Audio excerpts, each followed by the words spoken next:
Assalamualaikum warahmatullahi wabarakatuh. Perkenalkan, kami peserta Latsar CPNS Kemenkumham tahun 2021 angkatan 118 yang diselenggarakan oleh Badiklat Kementerian Hukum dan Hak Asasi Manusia Sulawesi Utara dan juga BPSDM Sulawesi Selatan. Kami kelompok 1 dengan nama kelompok antara lain yang pertama Vicky Farudin, yang kedua Gerald Firdolin Jelira, dan yang ketiga Ical Supianto dengan pemateri Ibu Lendrawati SOS MAP.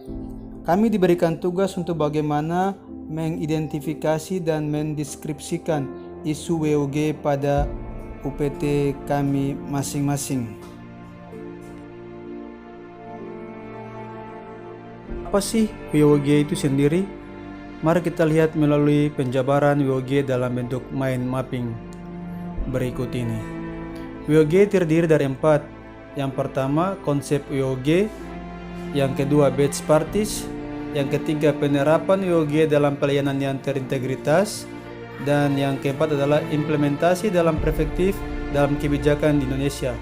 Konsep WOG terdiri dari 3 bagian, yaitu yang pertama pengertian dan kata kunci.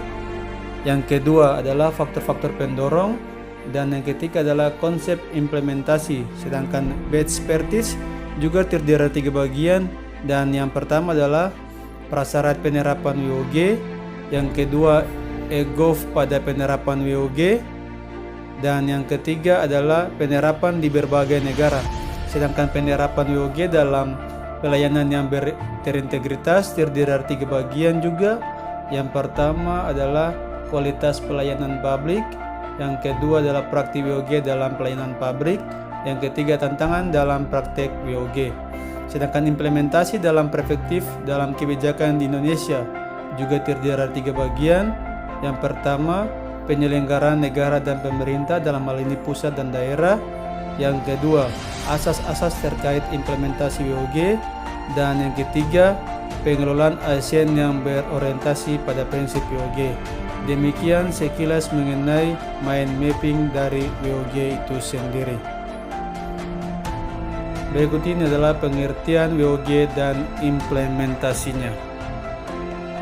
Whole of Government atau WOG adalah sebuah pendekatan penyelenggaraan pemerintahan yang menyatukan upaya-upaya kolaboratif pemerintahan dari keseluruhan sektor dalam ruang lingkup koordinasi yang lebih luas guna mencapai tujuan-tujuan pembangunan kebijakan, manajemen program dan pelayanan publik. Oleh karenanya, WOG juga dikenal sebagai pendekatan interagensi, yaitu pendekatan yang melibatkan sejumlah kelembagaan yang terkait dengan urusan-urusan yang relevan. Berikut contoh penerapan WOG dalam pemberian pelayanan terintegrasi. Contohnya pelayanan barang. Pelayanan yang menghasilkan jenis barang yang dibutuhkan oleh warga atau masyarakat seperti jalan, perumahan, jaringan telepon, listrik, air bersih, dan lain-lain. Kemudian, bagaimana penerapan WOG atau best practice dalam pemberian pelayanan terintegrasi? Pertama, budaya dan filosofi, yakni menggabungkan dan adaptasi nilai-nilai WOG ke dalam budaya yang dianut sebelumnya merupakan keharusan agar tidak terjadi culture shock dalam dinamika organisasi. Yang kedua, cara kerja yang baru. Hal ini terkait bagaimana penyelenggaraan kepemimpinan yang berbagi antara satu sektor dengan sektor lainnya. WOG juga mensyaratkan adanya keahlian yang melekat pada sumber daya manusia yang terlibat di dalam. Selanjutnya, akuntabilitas dan insentif, outcome dan pelaporan yang dibagi antar sektor, fleksibilitas, serta bagaimana reward dan pengakuan menjadi bagian dari manajemen horizontal. Yang keempat, cara baru pengembangan kebijakan, mendesain program dan pelayanan. Collect approach, yaitu melakukan melalui pendekatan kolegial di mana masing-masing sektor mempunyai kesetaraan dalam pengambilan keputusan. Selanjutnya, bagaimana mengimplementasikan WOG itu terhadap isu-isu yang diperoleh dari hasil identifikasi pada masing-masing unit kerja. Analisis isu yang diangkat. Kurangnya kegiatan produktif yang dilakukan warga binaan pemasyarakatan. Dampak yang terjadi jika kita tidak melaksanakan atau menindaklanjuti isu tersebut, di mana terlihat ruang pelatihan yang terbengkalai dan tidak dimanfaatkan secara produktif. Di dalamnya terdapat alat-alat yang terbengkalai yang tidak termanfaatkan dengan baik. Karena tidak adanya kegiatan-kegiatan yang produktif untuk melatih skill warga binaan selama menjalani masa hukuman.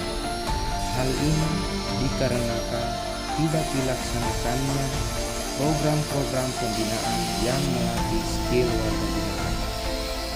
Dampak isu ini pun bisa sangat fatal setelah bebas warga binaan berpotensi akan kembali terjerat kasus-kasus hukum karena selama menjalani masa tahanan tidak mendapatkan modal, keahlian, dan pengetahuan. Hal ini juga berpotensi terjadinya perkelahian dan perselisihan antara warga binaan. Untuk itu, isu ini perlu diselesaikan dan menjadi hal yang perlu diperhatikan. Hal yang perlu dipersiapkan berdasarkan analisis isu, identifikasi kebutuhan warga binaan, serta mencari solusi, maka diperlukan membuat program-program yang dapat mengisi waktu produktif warga binaan.